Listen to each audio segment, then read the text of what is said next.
Nandray tompoklasy tokovavy nitsidihana ny tokantrano amin'izao takariva izao ary tolorana ny araby ianao izay mbola tafiaraka aminay. Asaina mpananjara ary ianao anaraka hatramin'ny farany fampahalalam-baovao eto amin'ny fahitalavitra Matv amin'ity alina ity. Eo amin'ny tontolon'ny fanomanana ny fifidianana avy hatrany dia tafiditra indrindra amin'ny fanomanana ny fifidianana filoham-pirenena izay heverina ho toto-saina amin'ny taona 2024 dia hanomboka ny volana Oktobra ho avy izao. Ny fitilinana ny audit ny lisam-pifidianana ny fiarahamonim-pirenena KMF koa hoe dia nilaza fa manohana ny anatanterana io fitiliana io.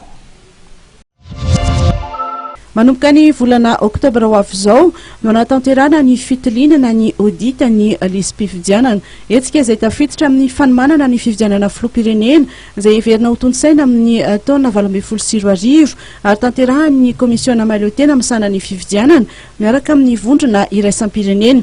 Ny fiarahamonim-pirenena KMF koa hoe dia nilaza fa manohana ny anatanterahana izany fitiliana izany. Mba hirosoana amin'izay hoe fanekeny rehetra izay voka-pifidianana ho avy eo dia tokony izy izany ny fanatsarana ny fandraisana anjara, fandraisana andraikitra ny olom-pirenena mpifidy rehetra.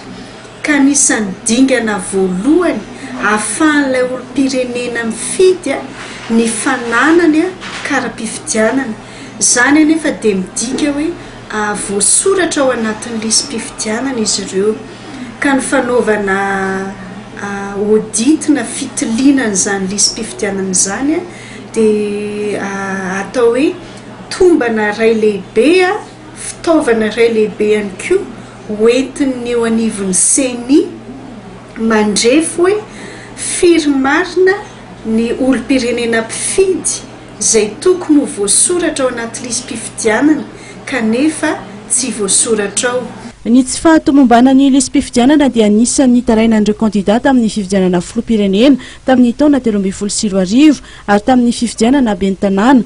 Tamin'ny 2024 ny KMF koa hoe raha tsy hivina dia efa nanatanteraka fitiliana ny lisam-pifidianana. Anisan'ny tondrana isoso-kevitra tamin'ny taona 2024 dia nanao audit izahay mahakasika ny lista elektorala ka ny zavatra hita tamin'ny audit io dia marobe ny vehivavy sy ny tanora tsy voasoratra tsy tafiditra ao anatin'izay lista elektorala izay no ny antony maro isan-karazany ohatra ny any amin'ny faritra singanina amin'izany any amin'ny faritra atsimo hoe ao ilay fomba tany any izay tsy dia manome vana ny vehivavy fa ao ihany koa ilay tsy fananany vehivavy sy ny ankamaroan'ny tanora kara-mpanondrom-pirenena izay singa anankiray lehibe hoentina misoratra ao anatin'izany lista elektorala izany.